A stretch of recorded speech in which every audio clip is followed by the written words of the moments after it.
Hi, my name is Gibson, and I'm the creator of the Personal Development School. In this video today, I wanted to talk to you about why do fearful avoidants move on so quickly? And it's a question I get asked very often from our community. Now, I want to start off by saying not all fearful avoidants move on so quickly, but it can appear that way in a very large number of cases, and in also a fairly large number of cases, fearful avoidants do actually move on quite quickly, okay? And there are a number of features that sort of depend on this. So we're going to talk about why, some of these key features, and how to sort of tell like which fearful avoidant is in what category overall. So category number one, I guess we could say, is really about the length of a relationship. This is specifically when fearful avoidants do tend to move on the most quickly. And it's when they are in the dating, leading into honeymoon stage of a relationship. So they've been seeing somebody for a little while. They haven't necessarily become truly vulnerable yet. That's basically the key ingredient that will help to differentiate between if fearful avoidant truly moving on or, just seeming like they've moved on very quickly or doing whatever they can as subconscious strategies to try to numb or eliminate or distract themselves from their feelings of longing for their ex. But in the dating stage or early honeymoon stage, sometimes fearful avoidants can seem really vulnerable, but they're not necessarily being truly vulnerable about the things that are vulnerable to them.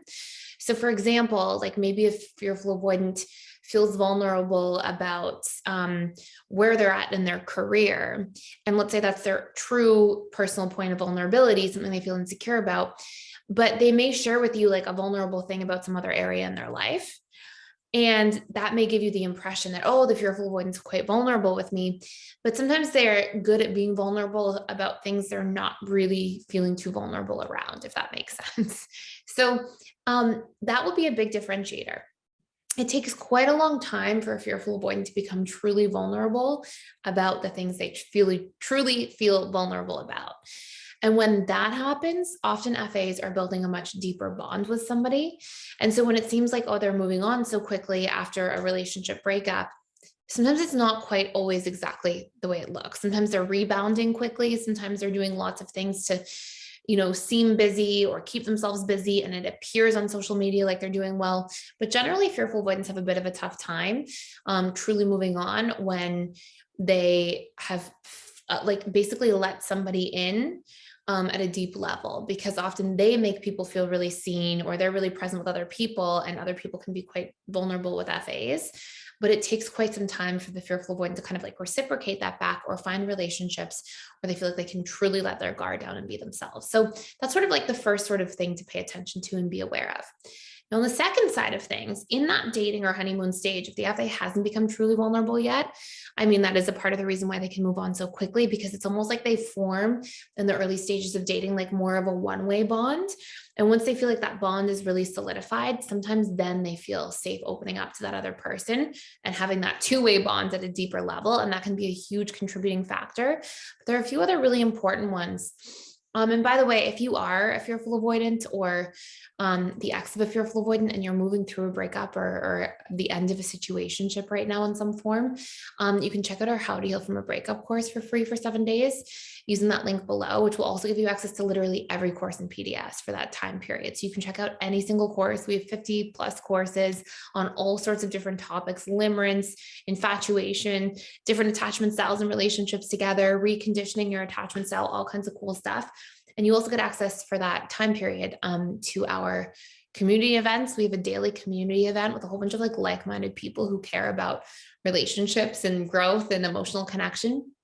And then also I do 4 live calls every single week with our students. You can come join me in there, ask me questions. You can have your video on, off, whatever you prefer, type your question in the chat.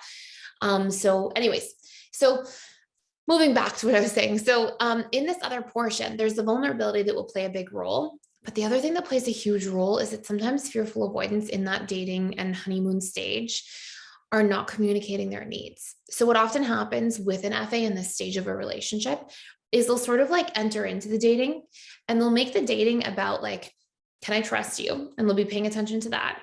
And for sure, if that's gone, fearful avoidants go really cold, because that's their sort of like self-protection coping mechanism, is to just shut down really intensely, which can also make it that can be a feature that contributes to them just moving on quickly. But a lot of times as well, fearful avoidants will not be communicating what they actually need and want to or from a partner. And so they kind of get into this like dynamic where they'll meet the partner's needs and they're really good at seeing the other person and guessing what they need and being hyper vigilant and reading between the lines. And then across time, eventually they'll feel like this is a one-way street. And though that's part of their attachment strategy at a subconscious level, basically a strategy they're using to connect with somebody in a way that feels safe for themselves because they're scared to be vulnerable and really let somebody in and really open up. It's also something that creates a lack of fulfillment in relationships. So sometimes the FA will be left feeling like unseen, unheard, frustrated, resentful, like their needs aren't met, like they're being taken advantage of. And on some level, it's actually part of the FA's doing some of the time, right? Like, because the FA could say, hey, I feel like my needs are unmet. Here's what I need more of, and give the person the opportunity to make an effort. But often what happens is it's almost like they're building up enough resistance against their partner over time that eventually that resistance hits a tipping point, and then they're super sure that the relationship's not for them, and they break it off and they leave. And then they can go move on quickly because they've kind of been grieving the party or the person that they're in a relationship with while in the relationship itself. They're kind of like waiting to leave, and they're like gathering all this evidence for why it's not the relationship so they can feel safe to go. So that's a really big reason. And those are sort of the main things overall. Vulnerability, trust can really cause these abrupt shutdowns. And having this one-way connection because of not communicating their own needs, their own boundaries, and then being left feeling unseen, unheard, and unfulfilled in relationships, and then kind of being able to just be like, oh, okay, then this isn't working. When sometimes it might actually work out better than you would imagine if you opened up and shared and practiced communicating your needs early on. So maybe I'll make a separate video about that because it's an important topic, but I hope this makes a lot of sense. Thank you so much for watching. Thank you to everybody who leaves really nice comments down below in the channel. And to all of you guys in here learning and growing and supporting each other. And thank you for being here. So I will see you in the next video. And that's it for today.